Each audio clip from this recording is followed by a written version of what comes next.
Kiai Muhammad Kholil Bangkalan, merupakan ulama karismatik dari Bangkalan, Madura, Jawa Timur, yang dikenal dan diyakini memiliki sejumlah karomah. Kiai Kholil Bangkalan adalah putra dari Kiai Haji Abdul Latif.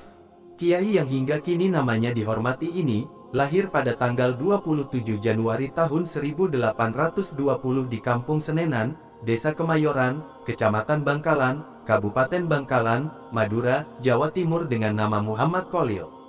Kiai Kholil Bangkalan merupakan guru dari para ulama besar, seperti Kiai Mashum Lasem, Kiai Hashim Asy'ari Tebuireng, Kiai Wahab Hasbullah Tambak Beras dan Kiai Bahar Sidogiri.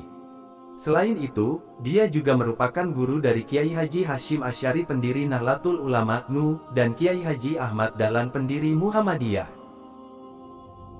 Dalam perjalanan hidup Kiai Kholil Bangkalan, beliau sempat belajar kepada Kiai Muhammad Nur di Pondok Pesantren Langitan, Tuban, Jawa Timur pada sekitar 1850-an, ketika usianya menjelang 30. Selepas Langitan, Kiai Kholil Bangkalan belajar ke Pondok Pesantren Cangaan, Bangil, Pasuruan, kemudian ke Ponpes Kebon Candi, serta kepada Kiai Nur Hasan yang menetap di Sidogiri. Selanjutnya Kiai Kholil Bangkalan menimba ilmu di Mekah selama belasan tahun. Saat berada di Mekah, untuk mencukupi kebutuhan sehari-hari, dia bekerja sebagai penyalin kitab-kitab yang diperlukan oleh para pelajar. Setelah pulang ke tanah air, Kiai Kholil Bangkalan terkenal sebagai ahli nahwu, fikih, tarikat ilmu-ilmu lainnya. Dia kemudian mendirikan pondok pesantren di Desa Cengkebuan, sekitar 1 km arah barat laut dari desa kelahirannya. Karena pulang dari Mekah telah berumur lanjut, maka Kiai Kholil Bangkalan tidak turun langsung ke medan perang dan memberontak dengan senjata. Namun dia mengkaderkan pemuda di pondok pesantren yang diasuhnya untuk berjuang melawan penjajah.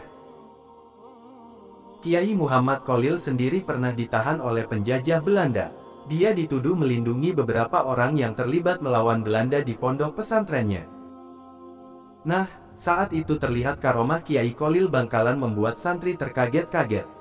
Kompeni Belanda pun dibuat pusing dengan berbagai kejadian yang tidak bisa dimengerti. Dilansir dari berbagai referensi, dikisahkan saat itu seorang santri memohon agar Kiai Kholil Bangkalan memimpin doa tahlil di daerah Gresik. Karena bersyukur permintaannya dikabulkan, maka santri tersebut menyembelih seekor sapi untuk sodaqoh. Namun santri tersebut kecewa saat pelaksanaan tahlil. Sebab, Kiai Kholil Bangkalan hanya membaca La ilaha illallah sebanyak 3 kali, serta ditutup dengan bacaan Muhammadur Rasulullah lalu diakhiri doa. Tahlil berlangsung sangat singkat dan padat. Karena penasaran, beberapa hari kemudian santri datang lagi menemui Kiai Kholil Bangkalan. Dia kemudian mengutarakan isi hatinya. "Kiai, saya kan sudah menyembelih sapi, masak tahlil hanya 3 kali?" tanya santri tersebut. Kemudian Kiai Kholil Bangkalan dengan tenang memberi jawaban. "Kamu masih punya 1 ekor yang lebih besar kan di rumah? Besok dibawa ke sini ya." Nah, keesokan harinya santri tersebut kembali lagi menghadap Mbah Kholil dengan menuntun seekor sapi berukuran besar. "Besar juga ya sapi kamu, lebih besar daripada yang disembelih saat tahlilan kemarin," kata Mbah Kholil sambil menepuk-nepuk sapi. Santri tersebut tersenyum dan sedikit bangga mendengar pujian tersebut. Selanjutnya di depan para santri lainnya, Mbah Kholil meminta dibuatkan timbangan besar dari glugu, batang kelapa, dan dibawakan secarik kertas.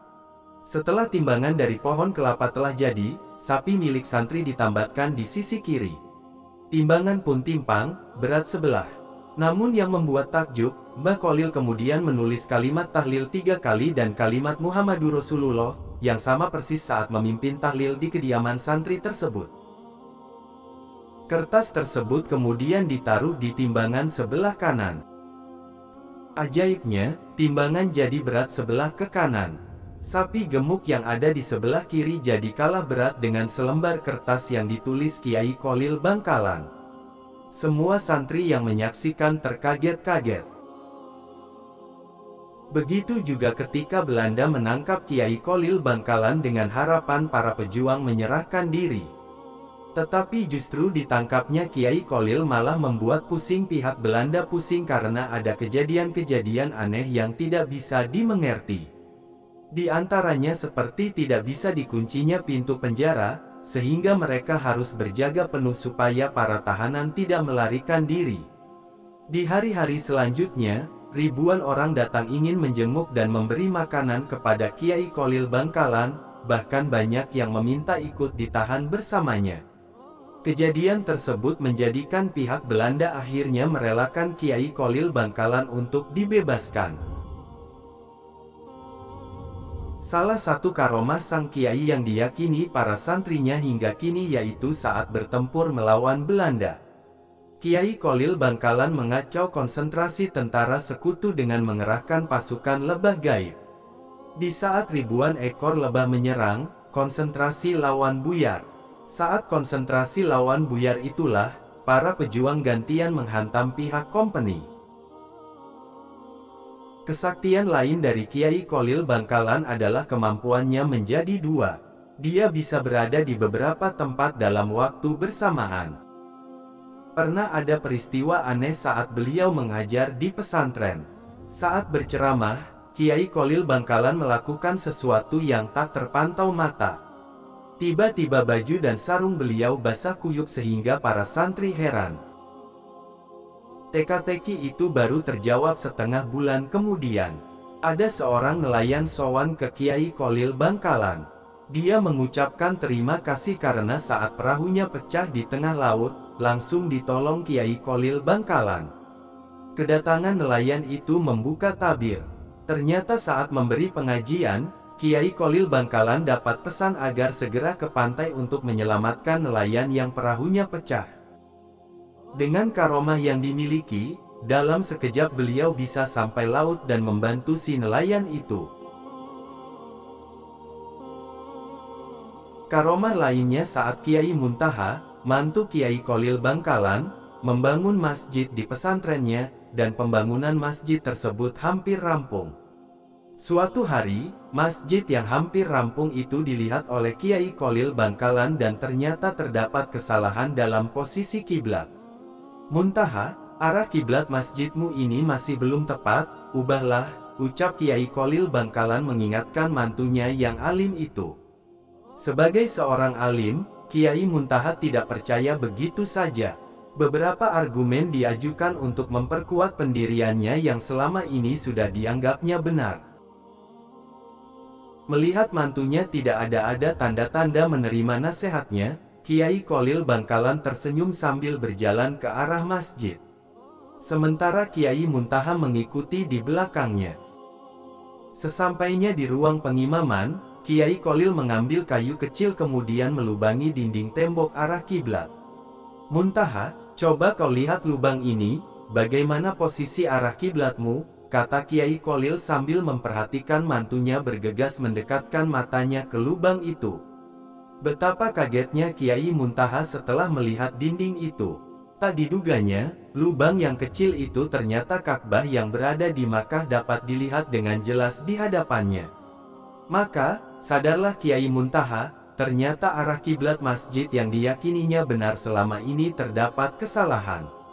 Arah kiblat masjid yang dibangunnya ternyata terlalu miring ke kanan.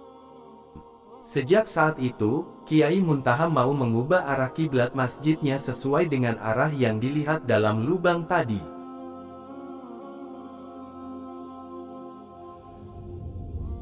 Pada suatu hari, Kiai Kholil Bangkalan mendapat undangan di pelosok Bangkalan.